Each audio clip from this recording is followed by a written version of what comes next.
जब आप हॉस्पिटल में एडमिट होने जाते हो तो सबसे पहला क्वेश्चन हॉस्पिटल आपसे क्या करता है? वो ये क्वेश्चन करता है कि क्या आपके पास हेल्थ इंश्योरेंस पॉलिसी है? Do you have health insurance policy और नॉट? क्या कभी आपने सोचा है कि वो ऐसा क्वेश्चन आपसे क्यों करता है? आंसर सिंपल है दोस्तों। हॉस्पिटल ये जानना चाहता है कि अगर आपके पास हेल्थ इंश्योरेंस पॉलिसी है तो वो आपका ट्रीटमेंट कैशलेस प्रोसेस करे, जिसके लिए वो कुछ इनिशियल अप्रूवल्स लेना चाहता है इंश्योरेंस कंपनी के साथ, और वो एडमिशन के लिए जरूरी होते हैं, और जैसे अप्रूवल आता है आपका एडमिशन हो जाता है। ऑन द अदर हैंड, अगर आप कहते हो सॉरी आपके पास पॉलिसी नहीं है, तो वो आपसे पूछता है सर इसकी पेमेंट आप कैसे करोगे?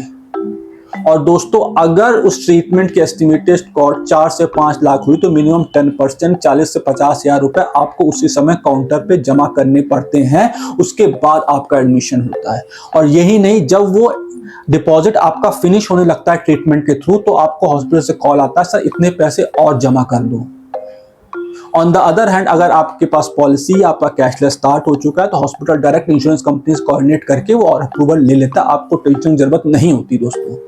आपका पूरा का पूरा फोकस होता है रिकवरी पे, ना कि बिल की टेंशन। और कहानी यही नहीं रुकती दोस्तों। एडमिशन के समय सारा पैसा आपको अपनी पॉकेट्स देना पड़ता है अगर आपके पास पॉलिसी नहीं है।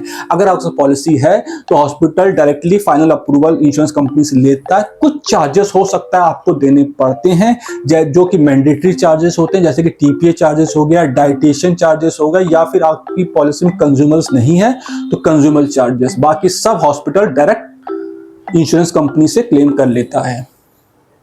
कहानी यहां भी नहीं रुकती दोस्तों, क्योंकि डिस्चार्ज होने के बाद भी आपकी दवाइयां चलती हैं, आपको डॉक्टर को रिविजिट करना पड़ता है, कुछ टेस्ट भी करवाने पड़ सकते हैं, तो वो भी अगर आपके पास पॉलिसी है तो कवर होती है, जिसे कहते हैं प्री और पोस्ट एक्सपेंसेस।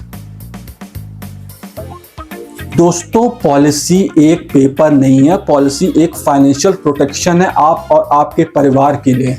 स्मार्ट लोग हॉस्पिटल में एडमिट होने से पहले पॉलिसी ले लेते हैं, ना कि हॉस्पिटल से डिस्चार्ज होने के बाद।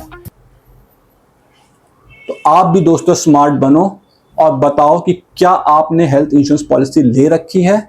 मिलता हूं आपसे नेक्स्ट वीडियो में, तब तक अपना ध्यान रखना।